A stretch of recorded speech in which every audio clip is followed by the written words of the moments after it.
رشتہ خون کا ہو یا احساس کا، کسی کو مجبور کر کے اپنی طرف متوجہ کرنا غلط ہے۔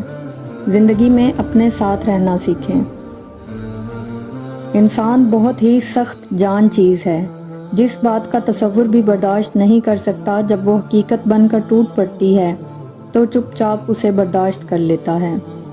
ہنستے اور مسکراتے رہیں، اوروں کے لیے نہیں بلکہ صرف اپنے والدین کے لیے۔ آپ کو ہنستا مسکراتا دیکھ کر ان کی جان میں جان آ جاتی ہے۔ آپس کی رنجشوں کی سب سے بڑی وجہ یہ بدگمانی ہے کہ جیسے میں خیال رکھتا ہوں تو دوسرا خیال کیوں نہیں رکھتا۔ جب بدگمانی پیدا ہو جائے تو منفی سوچوں کی بجائے دوسروں کی اچھائی کے بارے میں سوچیں۔ بدگمانی سے رشتے کمزور پڑ جاتے ہیں۔ زندگی اتنی سستی نہیں ہے کہ اسے لوگوں کے تلخ رویوں کی وجہ سے بار بار ہار دیا جائے۔ مسکرائیں کہ یہ صرف زندگی اس رب کی امانت ہے جس نے اس کائنات کی کسی شے کو بیکار نہیں بنایا۔ شکر ادا کریں کہ آپ سے محبت کرنے والا کوئی عام نہیں بلکہ اس کائنات کا رب ہے۔ زندگی ہر رنگ کا امتزاج لیے ہوئے ہے۔ یہاں مشکلیں ہیں تو ان کے ساتھ آسانیاں بھی ہیں۔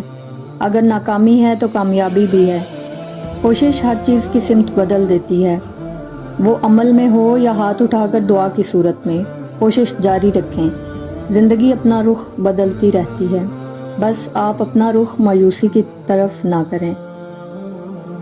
توکل سے قسمت بعد میں اور دل پہلے بدل جاتا ہے۔ دل کو قرار آ جاتا ہے اور انسان رب کی رضا میں راضی رہنا سیکھ جاتا ہے۔ بھولنے کی عادت لازمی سیکھنی چاہیے۔ جتنی جلدی حادثات فراموش کریں گے اتنا ہی جلدی درد بے معنی ہو جائے گا۔